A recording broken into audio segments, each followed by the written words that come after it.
ngurusin keluarganya Allah? Alhamdulillah Ustadz, ketika saya mendekat dengan Al-Quran istilahnya ya, mengurus keluarganya Allah, kemudahan-kemudahan Allah kasih ke saya dan keluarga saya.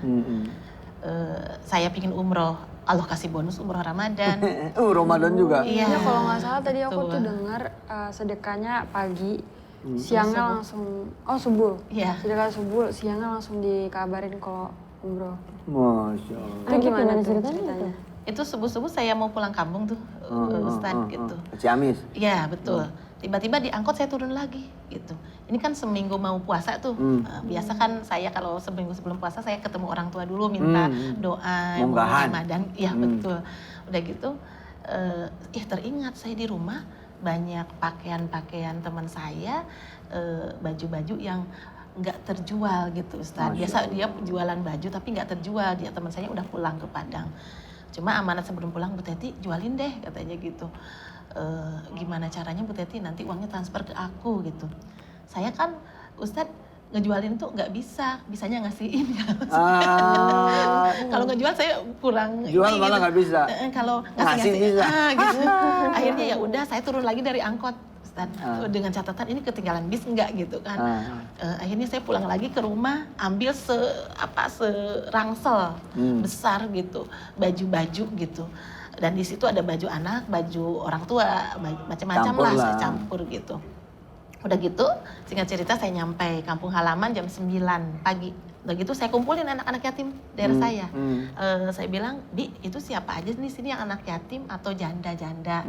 Ini ada baju-baju satu rangsel besar, saya membagiin buat lebaran gitu. Saya bilang gitu. Oh banyak, ya udah panggilin gitu. Karena saya jarang pulang, saya bilang gitu. Saya nggak tahu gitu. Akhirnya saya bagiin semua tuh Ustadz. Pokoknya anak-anak ini yang cukup di siapa, muat di siapa, silakan. Sok aja. Sedelin gitu sama saya. Udah dibagiin lah gitu. Udah ngebagiin pagi-pagi, udah itu saya barulah ke rumah orang tua saya. Itu baju tinggal tersisa satu. Kata orang tua saya, itu buat emak. Jangan, kata saya. Kalau emak pingin, nanti saya jemput. Nanti saya jemput, emak boleh milih di Cimahi yang toko mana, baju mana yang emak mau.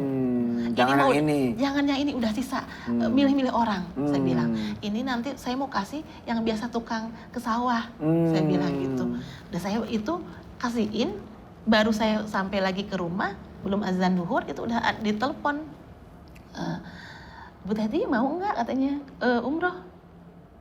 Katanya. Loh, kata saya bilang, Bu, siapa yang nggak mau umroh? Siapa yang nggak mau? Gitu. Iya. Tapi saya lagi nggak punya uang, Bu. Ya. Karena uang saya itu, Ustadz, dipakai untuk bayar kontrakan Rumah tahfiz. Iya. Karena kan itu saya ngontraknya itu waktu itu anak-anak sampai 400 orang. Allah. Gitu. Jadi saya itu dan kebanyakan itu anak-anak buruh nyuci. Maaf ya Ustadz, anak-anak tukang ojek, tukang beca dulu yang saya rangkul anak-anak seperti itu gitu. Jadi saya itu ngontrak 4 rumah itu nggak tahu uangnya dari mana Ustadz. Ada aja. Setiap saya mau bayar saya ya Allah, saya yakin Allah itu kaya. Maha Saya kaya. bilang maha kaya, mampukan saya membayar. Itu tahu dari mana tiba-tiba mau bayar kontrak. Mampukan saya membayar. Gitu. Itu Gitu. Kan gitu keren. dah. Gitu. Jadi saya belajar dari mana Bu Teti?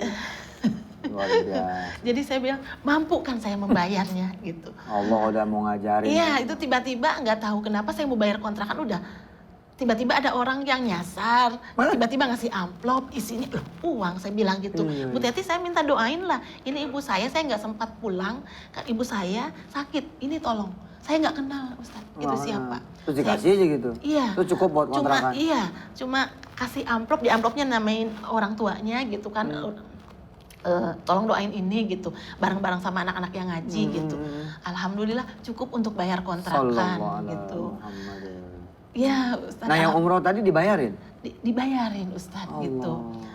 Udah gitu saya kata yang mau berangkatkan umroh, Ibu Teti di mana? Ini lagi di Ciamis. Pokoknya nggak mau tahu hari ini harus pulang ke Cimahi. Saya lihat ke orang tua ke ibu yang mau ngajak saya umroh, dia sudah tertidur di kursi. Saya nggak berani bangunin ke bibi. Besoknya udah nelpon beliau.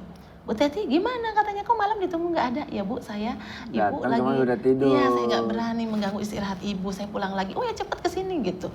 Udah gitu Mau nggak umroh? Mau Bu, tapi saya nggak punya uang. Bu Teti, tapi untuk 1 orang ya. Saya balik lagi lah ke rumah.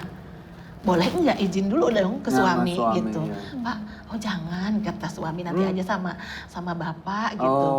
Ya udah kan saya mau ibadah tuh. Masa saya nggak ada izin suami kan. Jadi ya udahlah saya balik lagi ke rumah beliau. Ya udah karena ibu cuma ada jatahnya 1. Ya udah saya bilang nggak apa-apa Bu, bukan rezekinya gitu. Telepon lagi Bu Teti. Udah ada nih. Ternyata ada yang ngundurin diri 1. Jadi ibu boleh sama suami. Sallallahu ala Muhammad. Itu akibat ngurusin orang tuh ya. Iya betul. Bener loh, percayalah pemirsa ya. Kalau kita mau ngurusin siapa aja dari hamba Allah, apalagi emang keluarganya Allah ya. Itu banget gitu bakal diurus oleh Allah. Bener dah, betul ya Bu ya? Iya. Jadi kenapa nggak mau ngurusin orang kan? Kan kadang-kadang kan orang prinsipnya gimana pemirsa? Boro-boro ngurusin orang. Ngurusin diri aja dulu. Kalau saya kan berpikirnya gini, orang lain bisa sedekah harta, Ustadz. Orang lain bisa sedekah apa, tapi saya kan nggak ada itu.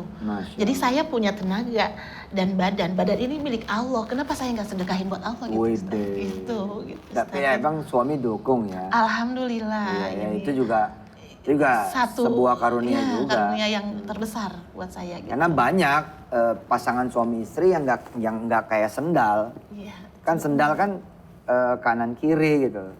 Ada yang kanannya jalan, kirinya kagak jalan. Ada yang kirinya jalan, kanannya nggak jalan. Nah kalau Bu Teti berdua ya. Alhamdulillah. Ya, ada yang sendalnya kebanyakan. Iya karena bininya banyak. Waduh. Sallu ala Nabi. Kak Kumi katanya punya cita-cita juga, pengen punya sekolah buat orang-orang miskin. Iya, aku tuh kan kalau lagi main HP. Bagus, ya gimana Kak? Ya udah. Pak jangan gitu dong Pak, dia udah dikit banget ngomongnya. Iya. Oh langsung. Kita senang bercanda pemirsa. Jadi gimana? Oke Kak Wirda. Ya udah. Udah nangis tadi, udah nangis. Apa? Ya nangis beneran. Umi ini pemirsa, orangnya tuh gampang tersentuh. Dia tuh Lihat, Kumi lihat kameranya. Ya nggak apa-apa. Enggak, Aduh. Kumi begini karena emang hatinya halus. Ya, kayak mamanya kan halus banget. Ya malu halus. Tuh ketawa lagi. Oke Kak Kumi. Jadi Kak Kumi punya cita-cita nih, pengen usaha yang gede. Lalu dengan usaha itu bisa bikin sekolah buat anak-anak miskin. Nah, kayak apa tuh perjalanannya? Perjalanan belum. Iya belum, tapi Ya, perjalanan cita-cita aku kan. kalau lihat di sosial media gitu kan, suka ada yang nawarin bantuan buat ini nih anak ini nggak bisa sekolah gini-gini. Ya aku tuh ngerasa ya ampun. Ngerasa kasihan. Kok Komi beruntung gitu ya, dia enggak gitu ya. Gini ya, untuk menumbuhkan jiwa empati kepada seseorang, ini hidayah loh pemirsa. Pemirsa hidayah loh. Ada anak kecil nih, kita punya warung. Ada anak kecil gitu, gigit jari gitu. Itu kalau nggak peka, ibu warungnya, itu nggak bakal dipanggil anak itu. Betul nggak? Betul. Hah? Iya. Ada orang lewat nih, kehujanan gitu kan, nggak pakai jaket, hujan ya antara rintik-rintik dengan udah mulai turun gitu loh. Terus kita nggak punya empati, ya lewat aja tuh orang. Iya. Nah, Kak Kumi ini alhamdulillah seperti Bu Teti nih, jadi dikaruniai rasa gitu kan. Nah punya rasa itu sendiri adalah barokah gitu. Kadang-kadang malah kita pura-pura nggak lihat kan. Ada orang susah kita pura-pura nggak lihat gini aja. Jalan terus. Pemirsa doain nih Kak Kumi biar cita-citanya tercapai ya Kak Kumi ya. Kak Kumi pengen punya sekolah yang gimana? Pengen punya sekolah, intinya aku pengen bikin mereka besar gitu. Allah, bikin mereka besar.